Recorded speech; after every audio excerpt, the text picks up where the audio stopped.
Hi guys, this is Allison from Allykatkreations. How are you? Please like, share, and subscribe to my channel if you haven't yet to do so. And if you get anything from my work, a connect the dot, an epiphany, a mind explosion, please consider supporting my work. All the links are at the bottom. That keeps me fed and the channel going. Fun times. And if you want a fun piece of art, I did oil painting underneath and put some flowers and fun stuff. Wood.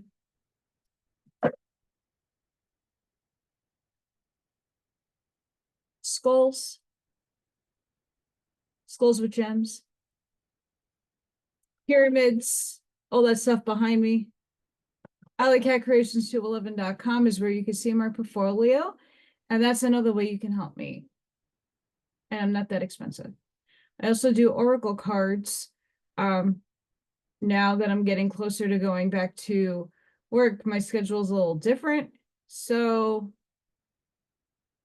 we'll see. Anywho, The Secret Teachings of All Ages by Manly P. Hall. We're at the conclusion, and I'm sad. Very sad. There's a wealth of knowledge in this book. I don't agree with everything in this book, but there's a different perspective that is given in here that I think too many people kind of not look at and kind of steer because of prejudices and pointing out what Manly P. Hall was. It's still information that should be tapped into instead of negated because of he's a Mason. Not everything that they put out is wrong. It's just inversed. But when you learn the knowledge, what they had and what they go off of, you kind of get to see different perspectives. And that's why I really enjoy his work. I think it's very important that we take all perspectives and we take all different kinds of information and not just the ones that you're told to. Because, man, if we did that, we would be expanding. So I'm going to read the conclusion. Very sad. And then hopefully tomorrow I'll do Garantia. Philip, king of Macedon, ambitious to obtain the teacher who would be most capable of imparting the higher branches of learning to his 14-year-old son, Alexander, and wishing the prince to have for his mentor the most famous and learned of great philosophers, decided to communicate with Aristotle. He dispatched the following letter to the Greek sage, Philip to Aristotle, health. Know that I have a son. I render the gods many thanks, not so much for his birth as that he was born in your time.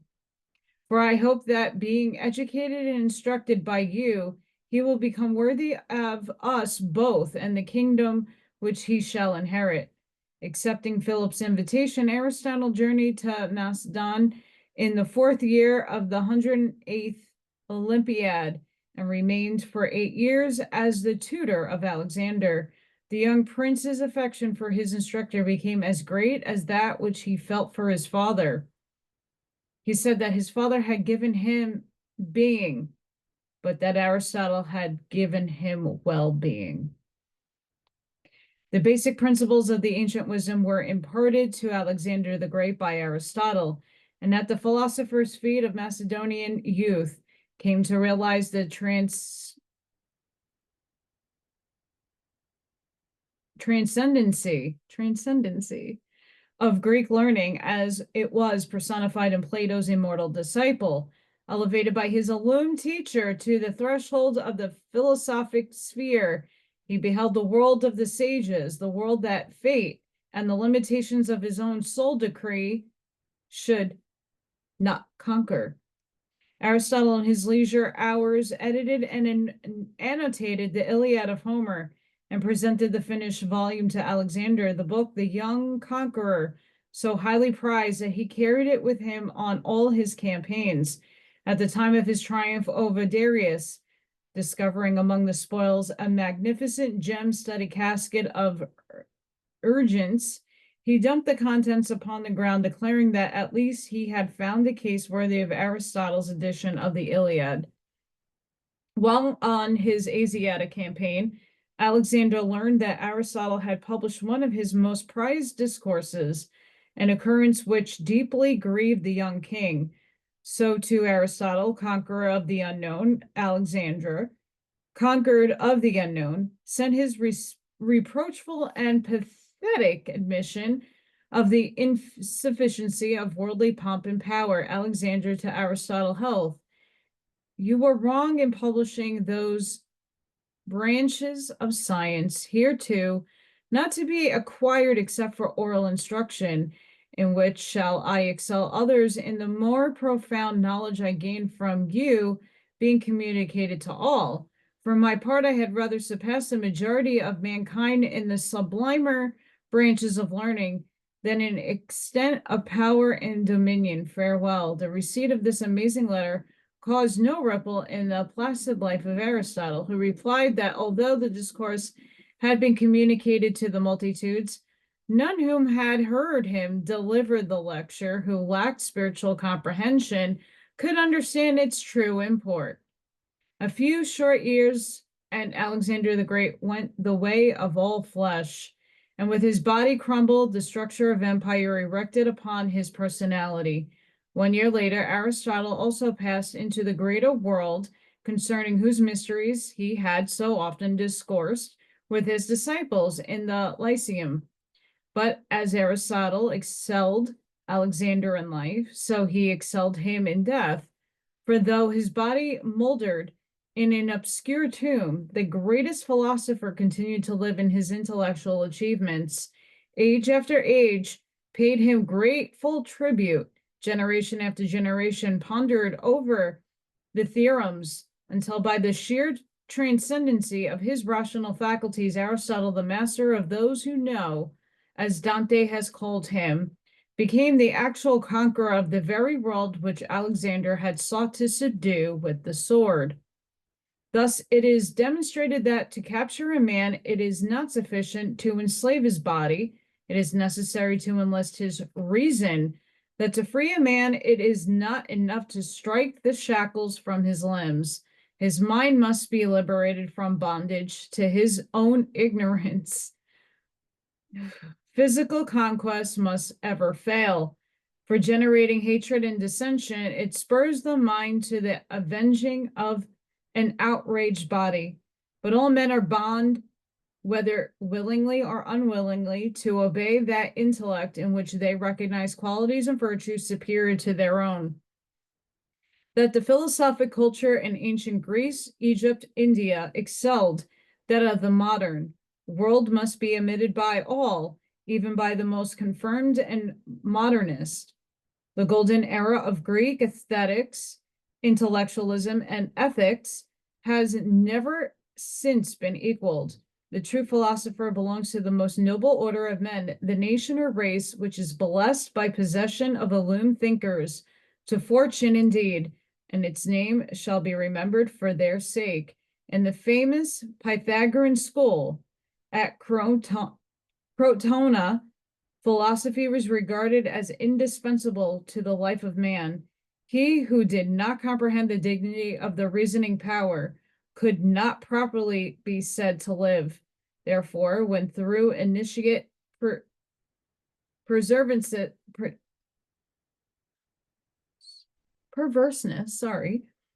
a member either voluntarily withdrew or was forcibly ejected from the philosophic fraternity, a headstone was set up for him in the community graveyard. For he who had forsaken intellectual and ethical pursuits to re-enter the material sphere with its illusions of sense and false ambition was regarded as one dead to the sphere of reality. The life represented by the thraldom of the senses, the Pythagoreans conceived to be spiritual death, while they regarded death to the seen world as spiritual life. Philosophy bestows life in that it reveals the dignity and purpose of living. Materiality bestows death in that it benumbs or clouds those faculties of the human soul which should be responsive to the enlivening impulses of creative thought and ennobling virtue. How inferior to these standards of remote days are the laws by which men live in the 20th century. Today, men, a sublime creature with infinite capacity for self-improvement, in an effort to be true to false standards, turns from his birthright of understanding without realizing the consequences and plunges into the maelstrom of material illusion. The previous span of his earthly years B devotes to the pathetically futile effort to establish himself as an enduring power in a realm of unenduring things. Gradually, the memory of his life as a spiritual being vanishes from his objective mind, and he focuses all his partly awakened faculties upon the seething beehive of industry, which he has come to consider the sole actuality. From the lofty heights of his own selfhood, he slowly sinks into the gloomy depths of ephemerality. He falls to the level of the beast, and in brutish fashion mumbles the problems arising from his all too insignificant knowledge of the divine power and plan. Here in the lurid turmoil of a great industrial, political, commercial inferno, men writhe in self-inflicted agony, reaching out into those swirling mists, strive to clutch and hold the grotesque phantoms of success and power. Ignorant of the cause of life, ignorant of purpose of life, ignorant of what lies beyond the mysteries of death, yet possessing within himself the answer to it all, man is willing to sacrifice the beautiful, the true, and the good within and without upon the blood-stained altar of worldly ambition. The world of philosophy, that beautiful garden of thought, wherein the sages dwell in the bond of fraternity, fades from view. In its place rises an empire of stone, steel, smoke, and hate, a world in which millions of creatures, potentially human, scurry to and fro in the desperate effort to exist and at the same time maintain the vast institution which they have erected, and which mighty juggernaut is rumbling inevitably towards an unknown end. In this physical empire, which men erects in the vain belief that he can outshine the kingdoms of the celestials, everything is changed to stone. Fascinated by glitter of gain, man gazes at the Medusa-like face of greed and stands petrified. In this commercial age, science is concerned solely with the classification of physical knowledge and investigation of the temporal and illusory parts of nature. Its so-called practical discoveries bind men, but more tightly with the bonds of physical limitation. Religion, too, has become materialistic. The beauty and dignity of faith is measured by huge piles of masonry, by tracts of real estate, or by the balance sheet. Philosophy, which connects heaven and earth like a mighty ladder, up to the rungs of which the illumined of all ages have climbed into the living presence of reality. Even philosophy has become a prosaic and heterogeneous mass of conflicting notions. Its beauty, its dignity, its transcendency are no more. Like other branches of human thought, it has been made materialistic, practical, and its activities so directionalized that they may also contribute their part to the erection of this modern world of stone and steel. In the ranks of the so-called learned, there is rising up a new order of thinkers, which may best be termed the school of the worldly wise men. After arriving at the astounding conclusion that they are the intellectual salt of the earth, these gentlemen of letters have appointed themselves the final judges of all knowledge, both human and divine. This group affirms that all mystics must have been eclectic and most of the saints neurotic. It declares God to be a fabrication of primitive superstition, the universe is to be intended for no particular purpose, immortality to be a figment of the imagination, and an outstanding individuality to be but a fortuitous combination of cells. Pythagoras is asserted to have suffered from a bean complex. Socrates was notorious inbred. St. Paul was subject to fits. Porcilius was infamous quack. The Comite de Caligastro, Mountebank, and the Comite de Saint Germain, the outstanding crook of history. What do the lofty concepts of worlds, illumed saviors, and sages have in common with these stunted, distorted products of the realism of this century? All over the world, men and women ground down by the soundless cultural systems of today are crying out for the return of the banished age of beauty and enlightenment, for something practical in the highest sense of the word. A few are beginning to realize that so-called civilization in its present form is at the vanishing point. The coldness, heartlessness, commercialism, and material efficiency are impractical, and only that which offers opportunity for the expression of love and ideality is truly worthwhile. All the world is seeking happiness, but knows not in what direction to search. Men must learn that happiness crowns the soul's quest for understanding. Only through the realization of infinite goodness and infinite accomplishment can the peace of the inner self be assured.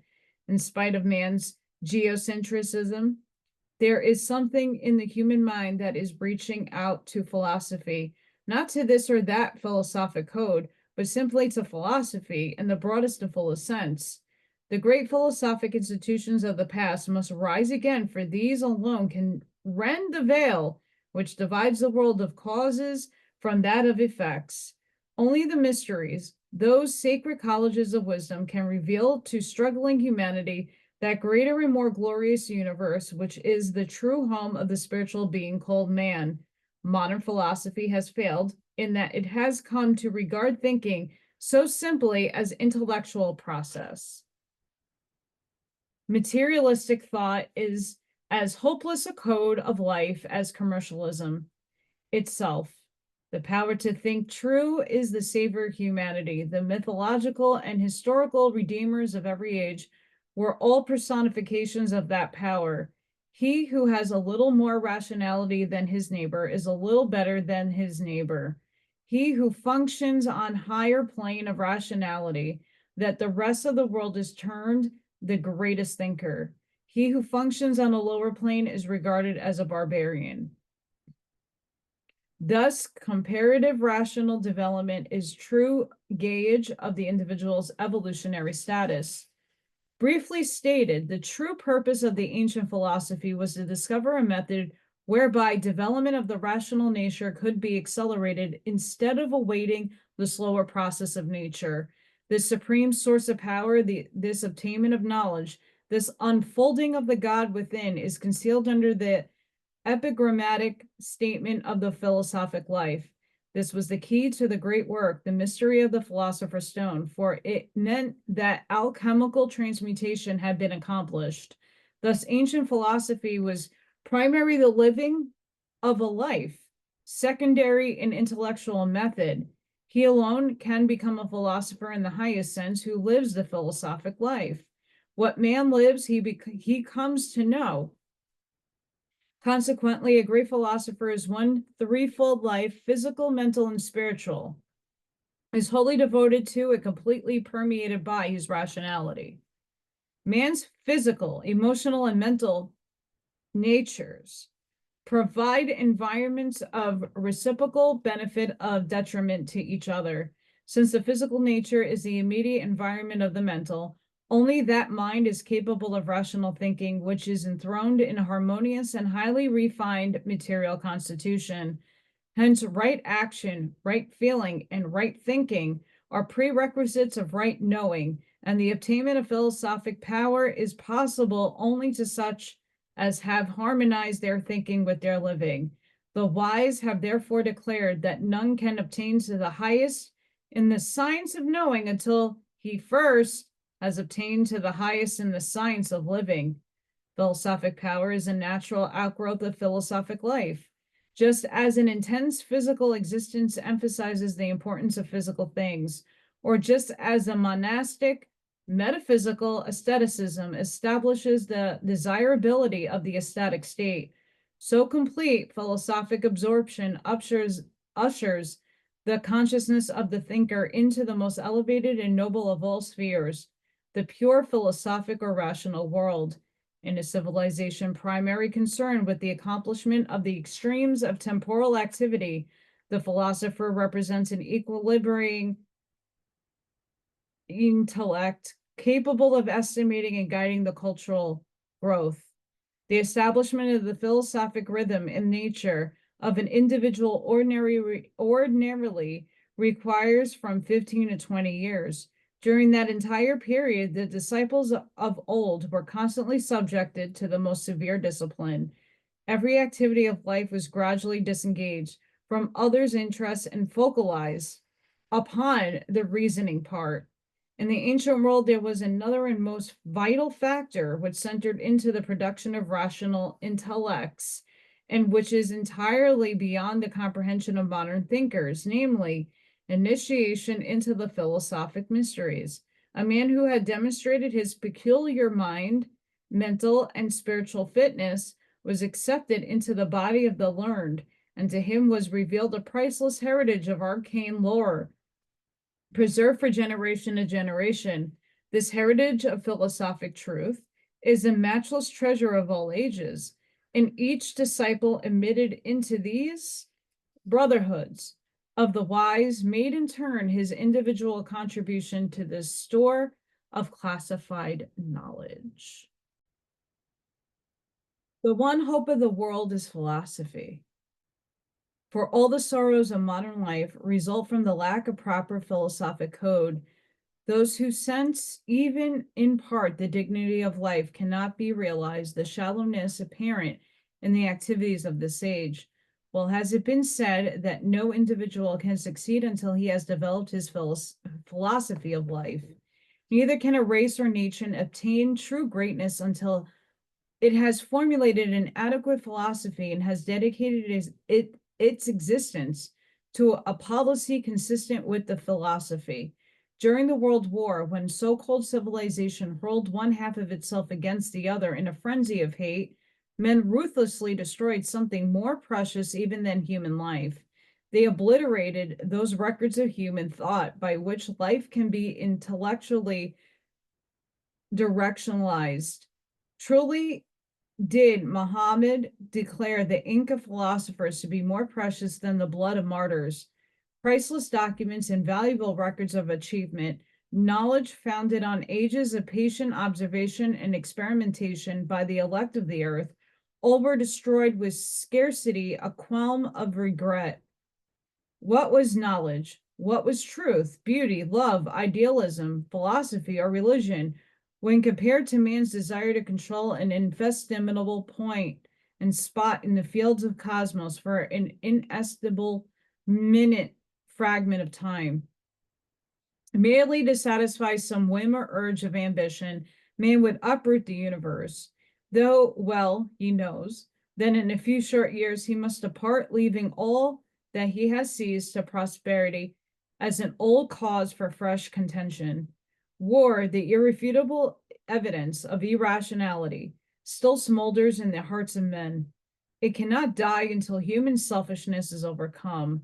Armed with multifarious inventions and destructive agencies, civilization will continue its fractal saw. I am not pronouncing that word, and it ain't being projected out of my mouth. So, strife through future ages. But upon the mind of men, there is dawning a great fear, the fear that eventually civilization will destroy itself in one great cataclysmic struggle. Then must be reenacted the eternal drama of reconstruction. Out of the ruins of the civilization which died when its idealism died, some primitive people, yet in the womb of destiny, must build a new world. Foreseeing the needs of that day, the philosophers of the ages have desired that into the structure of this new world shall be incorporated the truest and finest of all that has gone before. It is a divine law that the sum of previous accomplishment shall be the foundation of each new order of things. The great philosophic treasures of humanity must be preserved. That which is superficial may be allowed to perish. That which is fundamental and essential must remain, regardless of cost. Two fundamental forms of ignorance were recognized by the Platonists: simple ignorance and complex ignorance. Simple ignorance is merely lack of knowledge, and it's common to all creatures existing posterior to the first cause, which alone has perfection of knowledge. Simple ignorance is an ever active agent, urging the soul onward to the acquisition of knowledge. From this virginal state of unawareness grows a desire to become aware, with its resultant improvement in the mental condition. The human intellect is ever surrounded by forms of existence beyond the estimation of its partly developed faculties.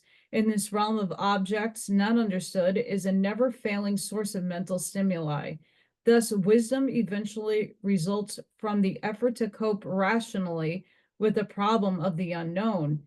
In the last analysis, the ultimate cause alone can be denominated wise. In simpler words, only God is good. Socrates declared knowledge, virtue, and utility to one with the innate nature of good. Knowledge is a condition of knowing, virtue a condition of being, utility a condition of doing. Considering wisdom as synonymous with mental completeness, it is evident that such a state can exist only in a whole. For that which is less than whole cannot possess the fullness of the all.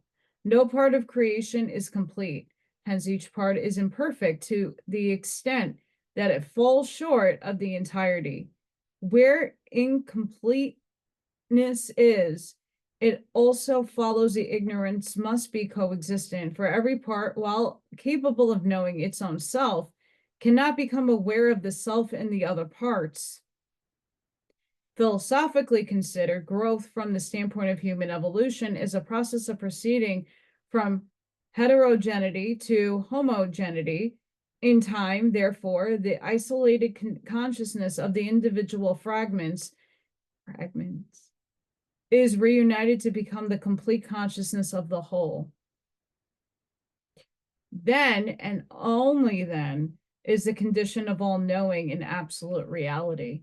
That's where we're going right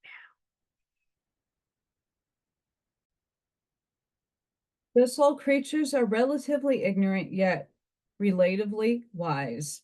Comparatively nothing, yet comparatively all. The microscope reveals to man his significance, the telescope his insignificance. Through the eternities of existence, man is gradually increasing both wisdom and understanding. His ever expanding consciousness is including more of the external within the area of itself. Even in man's present state of imperfection, it is drawing upon its realization that he can never be truly happy until he is perfect. And in that, of all the faculties contributing to his self-perfection, none is equal in importance to the rational intellect. Through the labyrinth of diversity, only the illumined mind can and must lead the soul into the perfect light of unity. He is absolutely correct. In addition to the simple ignorance, which is the most potent factor in mental growth, there exists another, which is of a far more dangerous and subtle type. The second form, called twofold or complex ignorance, may be briefly defined as ignorance of ignorance. Worshipping the sun, moon, and stars and offering sacrifices to the winds, the primitive savage sought with crude fetishes to prostrate his own gods. He dwelt in a world filled with wonders which he did not understand. Now great cities stand where once roamed the crooked-boned men. Humanity no longer regards itself as primitive or aboriginal. The spirit of wonder and awe has been succeeded by one of sophistication. Today, man worships his own accomplishments and either relegates the immensities of time and space to the background of his consciousness or disregards them entirely. The 20th century makes a fetish of civilization and is overwhelmed by its own fabrications, its gods are of its own fashioning. Humanity has forgotten how infinitesimal, how impermanent, and how ignorant it actually is. Ptolemy has been ridiculed for conceiving the earth to be the center of the universe. Yet modern civilization is seemingly founded upon the hypothesis that the planet Earth is the most permanent and important of all the heavenly spheres, and that the gods from their starry thrones are fascinated by the monumental and epochal events taking place upon the spherical anthill in chaos. From age to age, men ceaselessly toiled to build cities that they may rule over them with pomp and power, as though a fillet of gold or 10 million vessels could elevate man above the dignity of his own thoughts and make the glitter of his scepter visible to the distant stars. As the tiny planet rolls along its orbit in space, it carries with it some 2 billion human beings who live and die oblivious to that immeasurable existence lying beyond the lump on which they dwell. Measured by the infinities of time and space, what are the captains of industry or the lords of finance? If one of these plutocrats should rise until he ruled the earth himself, what would he be but a petty despot seated on a grain of cosmic dust?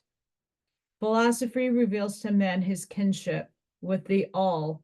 It shows him that he is a brother to the suns which dot the firmament. It lifts him from a taxpayer on a whirling atom to a citizen of cosmos. It teaches him that while physically bound to earth, of which his blood and bones are part, there is nevertheless within him a spiritual power, a diviner self, through which he is one with the symphony of the whole. Ignorance of ignorance, then, is that self-satisfied state of unawareness in which men, knowing nothing outside the limited area of his physical senses, bumptiously, that's a word, declares there is nothing more to know. He who knows no life save the physical is merely ignorant. But he who declares physical life to be all important and elevates it to the position of supreme reality, such a one is ignorant of his own ignorance. If the infinite had not desired man to become wise, he would not have bestowed upon him the faculty of knowing. If he had not intended man to become virtuous, he would not have sown within the human heart the seeds of virtue. If he had predestined man to be limited to his narrow physical life, he would not have equipped him with perceptions and sensibilities capable of grasping, in part at least, the immensity of the outer universe. The criers of philosophy call all men to a comradeship of the spirit, to a fraternity of thought, to a convocation of selves.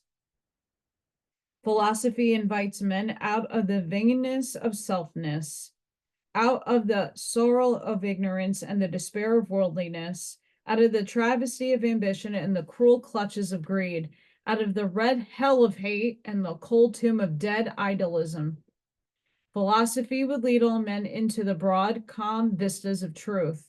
For the world of philosophy is a land of peace where those finer qualities pent up within each human soul are given opportunity for expression. Here men are taught that wonders of the blades of grass, each stick and stone is endowed with speech and tells the secret of its being. All life, bathed in the radiance of understanding, becomes a wonderful and beautiful reality.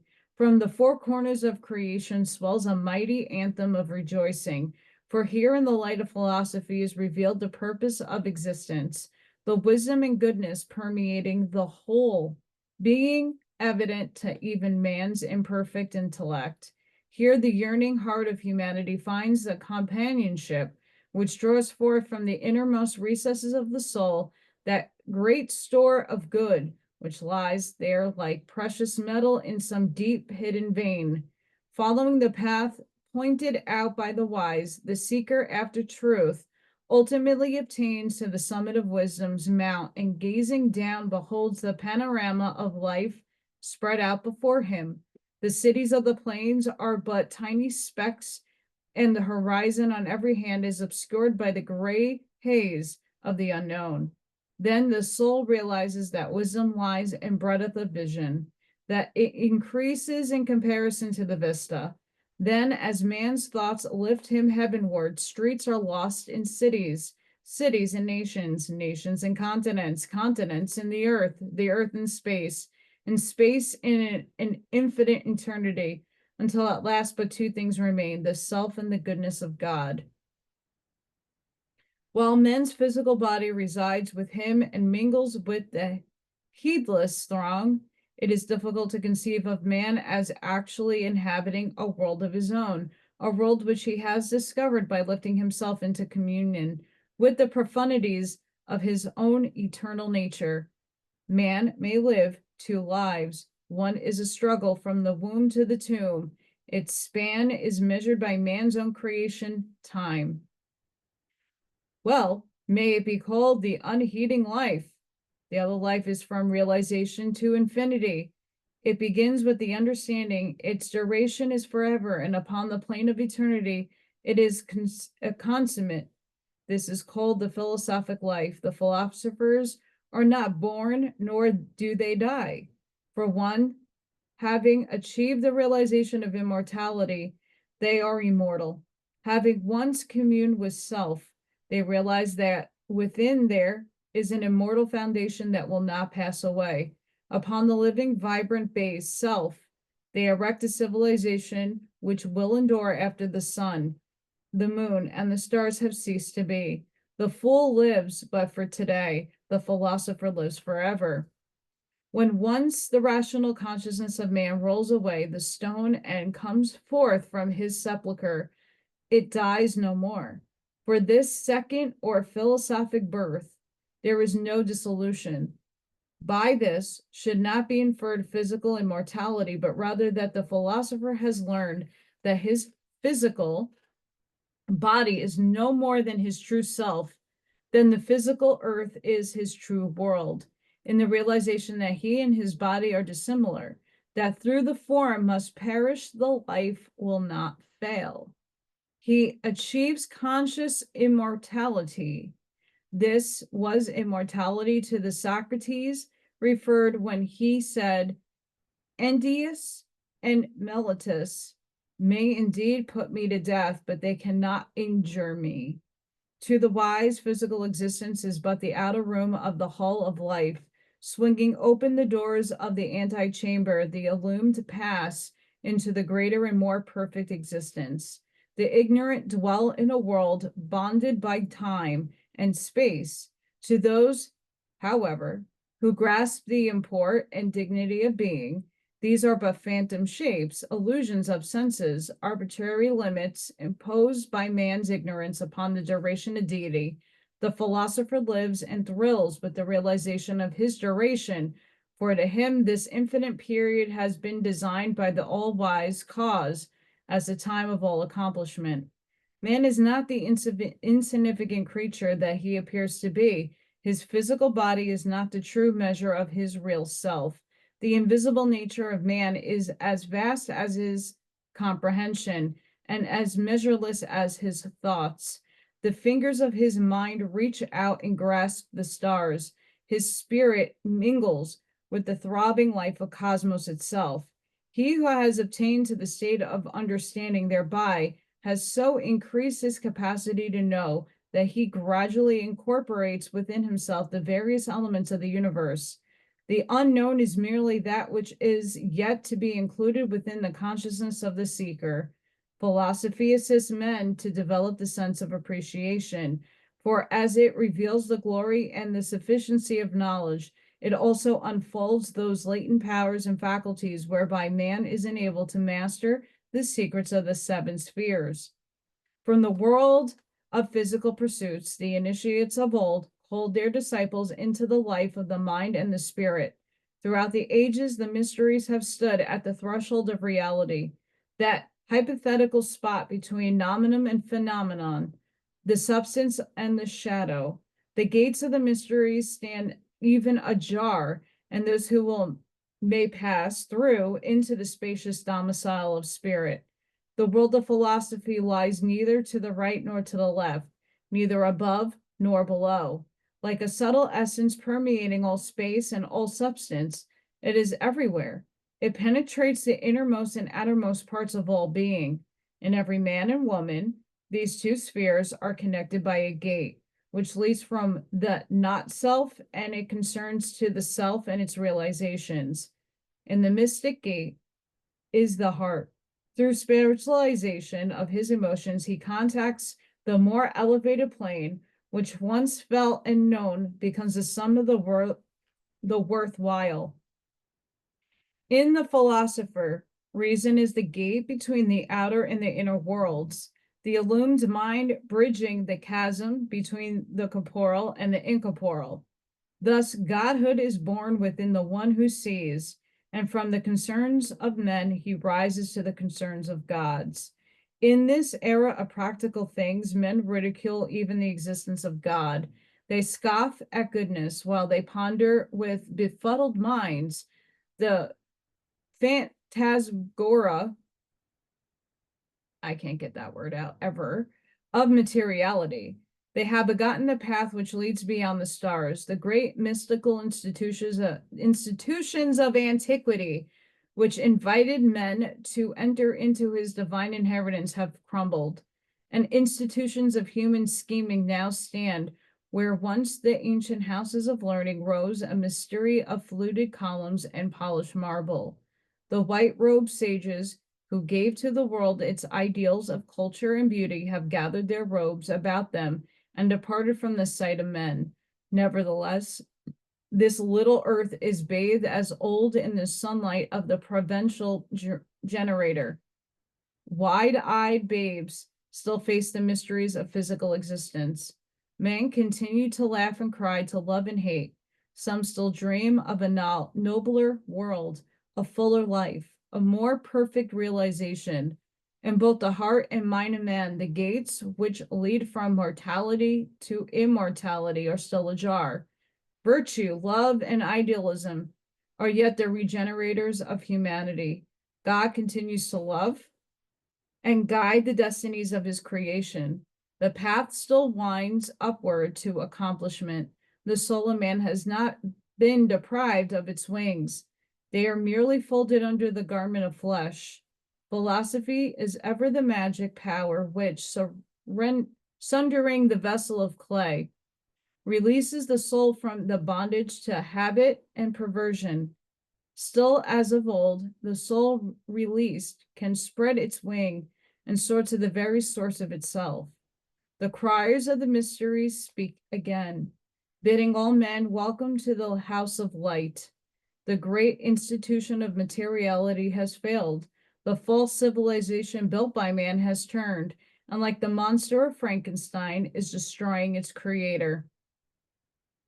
Religion wanders aimlessly in the maze of theological speculation.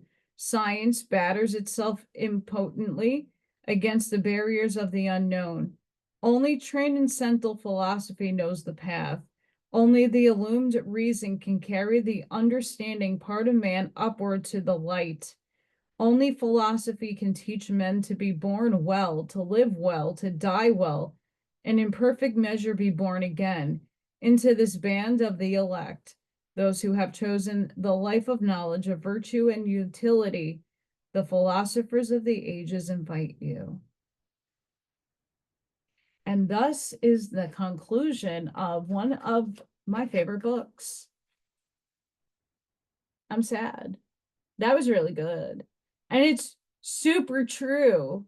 It's playing out in a reality here right now.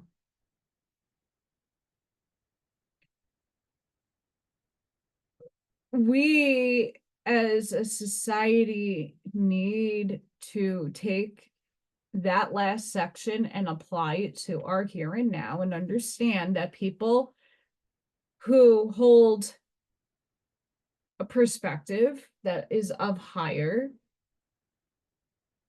have wisdom beyond and carries it from the ancients, and we need to impart it on the world. But it's up to the people to have an open mind and open ears and to get out of the ignorance and stop being brainwashed